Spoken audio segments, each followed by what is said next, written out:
ಇನ್ನು ಚೆನ್ನಯ್ಯನಿಗೆ ಬುರುಡೆ ತಂದು ಕೊಟ್ಟಿದ್ದು ಯಾರು ಅನ್ನೋ ಪ್ರಶ್ನೆಯನ್ನು ಕೂಡ ಅವರಿಗೆ ಮಾಡಿದ್ರಂತೆ. ಆದರೆ ಚೆನ್ನಯ್ಯನಿಗೆ ಬುರುಡೆ ನಾನು ತಂದು ಕೊಟ್ಟಿಲ್ಲ. ದೂರುದಾರನೇ 164 ಸ್ಟೇಟ್ಮೆಂಟ್ ಕೊಟ್ಟಿದ್ದಾನೆ. ಅಂದರೆ ದೂರುದಾರ ಏನಿದ್ದಾನೆ ಆತನೇ 164 ಸ್ಟೇಟ್ಮೆಂಟ್ ಕೊಟ್ಟಿದ್ದಾನೆ. ವಿಚಾರಣೆ ವೇಳೆ ಸುಳ್ಳು ಹೇಳಿದಾನ ಅದು ನನಗೆ ಗೊತ್ತಿಲ್ಲ. ದುಡ್ಡು ಕೊಟ್ಟು ಆತನನ್ನು ಕರೆ ತಂದಿದ್ದು ಅಂತ ಹೇಳ್ತಾರೆ. ಆದರೆ ಬಿಲ್ಕುಲ್ ಆತನಿಗೆ ದುಡ್ಡು ಕೊಟ್ಟಿಲ್ಲ. ಇದು ಸತ್ಯದ ಪರವಾಗಿರುವಂತಹ ಹೋರಾಟ. ಮಹೇಶಣ್ಣನ ಮನೆಯಲ್ಲಿ ಅವನಿಗೆ ಆಶ್ರಯ ಕೊಡಲಾಗಿತ್ತು, ಇದು ನಿಜ.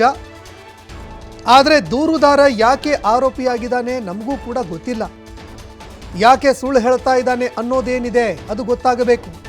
ಆತ ಯಾವ ಕಾರಣಕ್ಕಾಗಿ ಈಗ ಸುಳ್ಳು ಹೇಳ್ತಾ ಇದ್ದಾನೆ, ಯಾಕೆ ಈಗ ಯೂಟರ್ನ್ ಹೊಡಿತಾ ಇದ್ದಾನೆ ಅದು ಗೊತ್ತಾಗಬೇಕು ಅಂತ ಜಯಂತ್ ಅವರು ಹೇಳಿಕೆ ಕೊಟ್ಟಿದ್ದಾರೆ.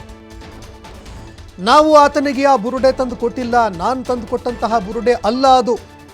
164 ಸ್ಟೇಟ್ಮೆಂಟ್ ಕೊಡಬೇಕಾದ್ರೆ ಮಾಸ್ಕ್ ಮ್ಯಾನ್ ಚಿನ್ನಯ್ಯ ಈ ಹೇಳಿಕೆ ಕೊಟ್ಟಿದ್ದ. ಬುರುಡೆ ನಾನೇ ತಂದಿದ್ದು ಅಂತ ಹೇಳಿದ್ದ. ಆದರೆ ಈಗ ಯಾಕೆ ಯೂಟರ್ನ್ ಹೊಡಿತಾ ಇದ್ದಾನೆ ಗೊತ್ತಿಲ್ಲ ಅಂತ ಜಯಂತ್ ಅವರು ಹೇಳಿಕೆ ಕೊಟ್ಟಿದ್ದಾರೆ. ಅಲ್ಲ, ಬುರುಡೆ ತಂದದ್ದು ಅವನಲ್ಲ ಅಂತ ಯಾರಿಗೆ ಹೇಳಿದಾನೆ ಸರ್? ಯಾವುದೋ ದಾಖಲೆ ಇದೆಯಾ? ಆವ ಸರ್ ನಾನು ಕೇಳಲ್ಲ. 164 ಸ್ಟೇಟ್ಮೆಂಟ್ ಕೊಟ್ಟಿದ್ದಾನೆ, ಹೌದಾ ಸರ್? ನ್ಯಾಯಾಲಯಕ್ಕೆ ಭಗವದ್ಗೀತೆ ಮೇಲೆ ಸತ್ಯ ಪ್ರತಿಜ್ಞೆ ಮಾಡಿರೋದು. ಅಲ್ಲೇ ಅವ ಸುಳ್ಳು ಹೇಳುದು. ಹಂಗಾರೆ ಅಲ್ಲಿ ಸುಳ್ಳು ಹೇಳ್ತಾ ಇದ್ದಾನ? ಹಂಗಾರೆ ವಕೀಲ ಹತ್ರ ಸುಳ್ಳು ಹೇಳಿದಾರ? ವಕೀಲ ಕೇಳಿದಾರ? ವಕೀಲ ಕೇಳಿ ಏನಂತ ಹೇಳಿದ್ರು? ಹಂಗಾರೆ ಅವ ಮಾಡಿರೋಲ್ಲ ಸರಿನಾ?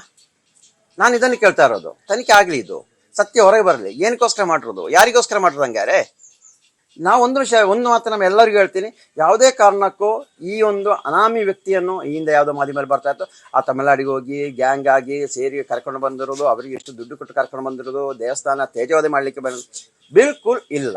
ಇದು ಸತ್ಯಪರ ಹೋರಾಟ, ನ್ಯಾಯಪರ ಹೋರಾಟ ಸರ್. ಅವರು ಉಳ್ಕೊಳ್ಳಿಕ್ಕೆ ಮನೆ ಕೊಟ್ಟಿರೋದು ಮಹೇಶ್ ತಿಮ್ಮರೊಡೆ ಮನೆ ಅಲ್ಲ. ಒಂದು ನಿಮಿಷ ಅದಕ್ಕೆ ಬರ್ತೀನಿ. ಮಹೇಶನ್ನ ಮನೆ ಹೌದಲ್ಲ ಸರ್? ಆ ನಂತರ ಅವರೇ ಆರೋಪಿ ಆಗುವಾಗ ಅವ್ರ ಹತ್ರ ಇಟ್ಕೊಳ್ಳಿಕ್ಕೆ ಆಗಲ್ಲ. ಒಂದನೇ ಪಾಯಿಂಟ್ ಅಲ್ಲಿ ತಕೊಳ್ಳೇಬೇಕು.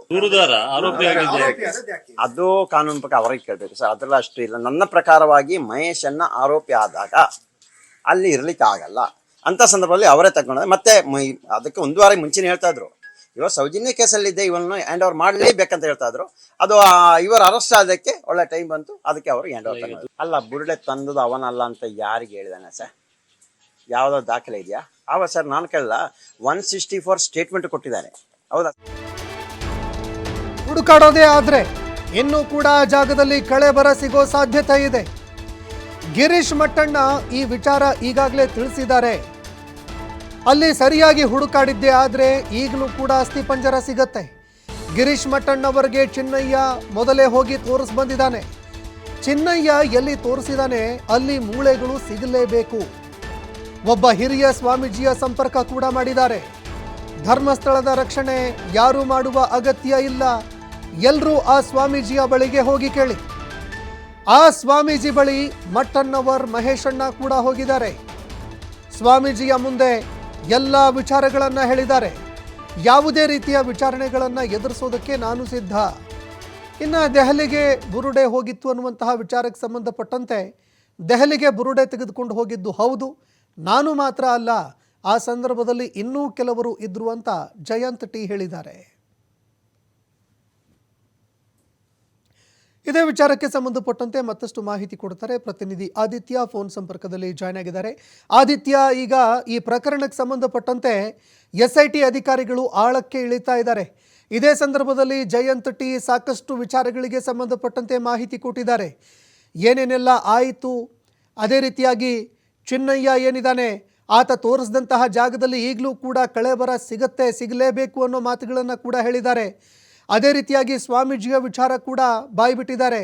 ಈ ಬಗ್ಗೆ ಮತ್ತಷ್ಟು ಮಾಹಿತಿ ಕೊಡೋದಾದ್ರೆ ಸಂತೋಷ್, ಹೌದು, ಏನು ಜಯಂತ್ ಟಿ ಅವರು ಮೊದಲಿಂದ ಅಂದ್ರೆ ಮೊನ್ನೆ ಯಾವಾಗ ಚಿನ್ನಯ್ಯ ಆರೋಪಿ ಅಂತ ಬದಲಾದ್ನೋ ಆ ಬಳಿಕದಿಂದ ನಾವು ಕೂಡ ಅವ್ರ ಬಳಿ ಸಾಕಷ್ಟು ಬಾರಿ ಪ್ರಶ್ನೆ ಮಾಡಿದ್ವಿ, ನಿಮ್ಗೆ ಏನು ಇದಕ್ಕೆ ಸಂಬಂಧ ಇದೆ, ಆತ ನಿಮ್ಮ ವಿಚಾರಗಳನ್ನೆಲ್ಲ ಹೇಳ್ತಾ ಇದ್ದೇನೆ ಅನ್ನುವಂತ ರೀತಿಯಲ್ಲಿ ಇದೆಲ್ಲವೂ ಕೂಡ ಸುಳ್ಳು ಅಂತಾನೆ ಆತ ಅವ್ರು ಹೇಳ್ಕೊಂಡ್ ಬಂದಿದ್ರು. ನಮ್ಮ ಹೋರಾಟನೇ ಬೇರೆ, ಆತನ ಆರೋಪಗಳೇ ಬೇರೆ ಅನ್ನೋ ರೀತಿಯಲ್ಲಿ. ಆದ್ರೆ ಈಗ ಅವರು ಮತ್ತೆ ಯೂ ಟರ್ನ್ ಅನ್ನ ಹೊಡೆದಾರೆ. ಯಾಕಂದ್ರೆ ನಿನ್ನೆ ಯಾವಾಗ SSB ಅಧಿಕಾರಿಗಳು ಅವರ ಬೆಂಗಳೂರಿನ ನಿವಾಸಕ್ಕೆ ಲಗ್ಗೆ ಇಟ್ಟರು, ಆ ಬಳಿಕ ಜಯಂತ್ ಟಿವಿ ಅವರು ತಮ್ಮ ಹೇಳಿಕೆಯನ್ನ ಬದಲಾಯಿಸ್ತಾ ಇದ್ದಾರೆ. ಅಂದ್ರೆ ಆ ವ್ಯಕ್ತಿ ಏನಿದ್ದಾನೆ, ಅನಾಮಿಕ ವ್ಯಕ್ತಿ ಅಥವಾ ಚಿನ್ನಯ್ಯ ಆರೋಪಿಯಾಗಿದ್ದ ಏನಿದ್ದಾನೆ, ಆತ ಇವರ ಮನೆಯಲ್ಲೇ ಬಂದು 2 ದಿನಗಳ ಕಾಲ ಆಶ್ರಯವನ್ನ ಪಡೆದಿದ್ದಂತೆ.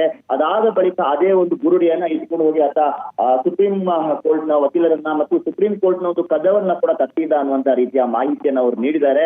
ಹಾಗಾಗಿ ನಿನ್ನೆ ನನ್ನ ಮನೆಯಲ್ಲಿ ಮಹಜರು ಆಗಿದೆ, ನನ್ನ ಹೆಂಡತಿ ಮತ್ತು ನನ್ನ ಮಗಳು ಎಲ್ಲಾ ರೀತಿಯ ಮಾಹಿತಿಯನ್ನ ಕೊಟ್ಟಿದ್ದಾರೆ. ಈ ತನಿಖೆಯ ಬಗ್ಗೆ ನಮ್ಗೆ ಬಹಳ ಖುಷಿ ಇದೆ ಅನ್ನುವಂತ ರೀತಿಯಲ್ಲೂ ಅವರು ಮಾತನಾಡಿದ್ದಾರೆ. ಇದರ ಜೊತೆಗೆ ಇನ್ನೊಂದು ಸ್ಫೋಟಕ ಮಾಹಿತಿಯನ್ನ ಅವರು ನೀಡಿರೋದು, ಅಂದ್ರೆ ಈ ಬುರುಡಿಯನ್ನ ನಾನು ತಂದು ಕೊಟ್ಟಿಲ್ಲ ಅಂತ. ಯಾವಾಗ ಈ ಅನಾಮಿಕ ಆರೋಪಿಯಾಗಿ ಶರಣಾಗ್ತಾರೋ ಆಗ ಮೊದಲು ಮುನ್ನೆಲೆಗೆ ಬರುವಂತ ಹೆಸರು ಜಯಂತ್ ಟಿ ಅವರು ತೆಗೆದುಕೊಂಡು ಹೋಗಿ ಆತನ ಕೈಯಲ್ಲಿ ಒಂದು ಬುರುಡೆ ಕೊಟ್ಟಿರೋದೊಂದು ಫೇಕ್ ಬುರುಡೆ, ಬೇರೆ ಎಲ್ಲಿಂದಾನೂ ಅದನ್ನ ತಪ್ಪಾಗಿತ್ತು. ಆ ಬಳಿಕ ಅದು ಬೇರೆ ಬೇರೆ ಕಡೆಗೆ ಹೋಗಿ ಬಳಿಕ ಬೆಳ್ತಂಗಡಿಯ ನ್ಯಾಯಾಲಯಕ್ಕೆ ಬಂದು ಇಷ್ಟು ದೊಡ್ಡ ಪ್ರಕರಣವಾಗಿ ಮಾರ್ಪಟ್ಟಿತ್ತು ಅನ್ನೋದು.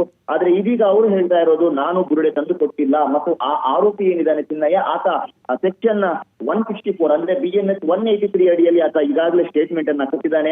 ನಾನೇ ಇದನ್ನ ತೆಗೆದುಕೊಂಡು ಬಂದಿದ್ದಾನೆ ಅನ್ನೋದನ್ನ ಕೂಡ ಆತ ಹೇಳಿದ್ದ.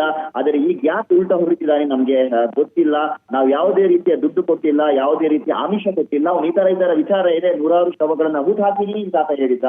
ಆ ಕಾರಣಕ್ಕೋಸ್ಕರ ನಾವು ಆತನಿಗೆ ಆಶ್ರಯ ಕೊಟ್ಟು ಬಿಟ್ರೆ ಬೇರೆ ಏನೂ ಇಲ್ಲ. ಆತ ಇನ್ನೂ ಸರಿಯಾಗಿ ನಿಲ್ಲಿಸಿದ್ರೆ ಅಲ್ಲಿ ಕಳೆಬರ ಸಿಗುತ್ತೆ. ಆದ್ರೆ ಈ ನಡುವೆ ಆತನನ್ನ ಡೈವರ್ಟ್ ಮಾಡಲಾಗಿದೆ. ಮತ್ತೊಂದು ಸ್ವಾಮೀಜಿಯ ವಿಚಾರವನ್ನ ಕೂಡ ಇಲ್ಲಿ ಉಲ್ಲೇಖ ಮಾಡಿದ್ದಾರೆ ಸಂತೋಷ್. ಇದು ಬಹಳ ಕುತೂಹಲ, ಅಚ್ಚರಿಗಳಿಗೆ ಕಾರಣವಾಗಿತ್ತು. ಯಾರು ಈ ಸ್ವಾಮೀಜಿ ಅಂದ್ರೆ ಚಿನ್ನಯ್ಯ ಮತ್ತು ಈ ಇಡೀ ಟೀಮ್ ಏನಿದೆ, ಅವರು ಆ ಸ್ವಾಮೀಜಿಯನ್ನು ಸಂಪರ್ಕ ಮಾಡಿ ಮೊದಲು ಅವರಲ್ಲಿ ಕನ್ಫೆಸ್ ಮಾಡಿಕೊಂಡ್ರು. ಆ ಬಳಿಕ ಶಕ್ತಿ ಪಡೆದುಕೊಂಡು ಬಳಿಕ ಇಷ್ಟು ದೊಡ್ಡ ಪ್ರಕರಣವಾಗಿ ಮಾರ್ಪಟ್ಟಿತ್ತು ಅಂತ ಮಾಹಿತಿಗಳು ಬರ್ತಾ ಇತ್ತು. ಈಗ ಇದಕ್ಕೆ ಜಯಂತ್ ಅವರೇ ಒಂದು ಲೀಡ್ ಕೊಟ್ಟಿದ್ದಾರೆ.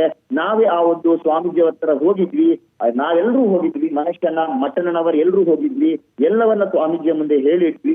ಹಾಗಾಗಿ ಅವ್ರಿಗೆಲ್ಲರೂ ಕೂಡ ಗೊತ್ತಿದೆ, ಬೇಕಾದ್ರೆ ನೀವೇ ಸತ್ಯಾಸತ್ಯತೆಯನ್ನ ಅವ್ರ ಹತ್ರ ಕೇಳಿ ಅನ್ನುವಂಥದ್ದನ್ನ ಅವರು ಹೇಳಿದ್ದಾರೆ. ಸೊ ಯಾವುದೇ ರೀತಿಯ ವಿಚಾರಣೆಗೆ ನಾನು ರೆಡಿ ಅಂತ ಹೇಳಿದ್ದಾರೆ. ಜೊತೆಗೆ SIT ಈಗ ಆಶ್ರಯ ಕೊಟ್ಟ ಕಾರಣಕ್ಕೋಸ್ಕರ ಮನೆಯವರೆಲ್ಲ ವಿಚಾರಣೆ ಮಾಡಿದ್ದಾರೆ. ಆದ್ರೆ ಪರ್ಟಿಕ್ಯುಲರ್ ಆಗಿ ಈಗ ಗಿರೀಶ್ ಮಟ್ಟಣ್ಣನವರ್, ಮಹೇಶ್ ತಿಮ್ಮರಡಿ ಮತ್ತು ಜಯಂತ್ ಟಿ ಅವರ ಹೆಸರು ಈ ಪ್ರಕರಣದಲ್ಲಿ ಬಹಳ ಮುನ್ನೆಲೆಗೆ ಬರ್ತಾ ಇದೆ. ಹಾಗಾಗಿ SIT ಇವರ ವಿಚಾರದ ಮುಂದೆ ಯಾವ ರೀತಿಯ ನಡೆ ತೆಗೆದುಕೊಳ್ಳುತ್ತೆ ಅನ್ನುವಂಥದ್ದು ಕುತೂಹಲ. ಇದರ ಜೊತೆಗೆ ನಾಳೆ ಆತನ ಒಂದು SID ಕಸ್ಟಡಿ ಟೈಮ್ ಕೂಡ ಎಂಡ್ ಆಗುತ್ತೆ. ನಾಳೆ ಮತ್ತೆ ಆತ SID ಕಸ್ಟಡಿಗೆ ಹೋಗ್ತಾನ ಅಥವಾ ಜೈಲಿಗೆ ಹೋಗ್ತಾನ ಕಾದ್ ನೋಡ್ಬೇಕಾಗಿದೆ ಸಂತೋಷ್. ಧನ್ಯವಾದಗಳು ಆದಿತ್ಯ ನಿಮ್ಮೆಲ್ಲ ಮಾಹಿತಿಗೆ.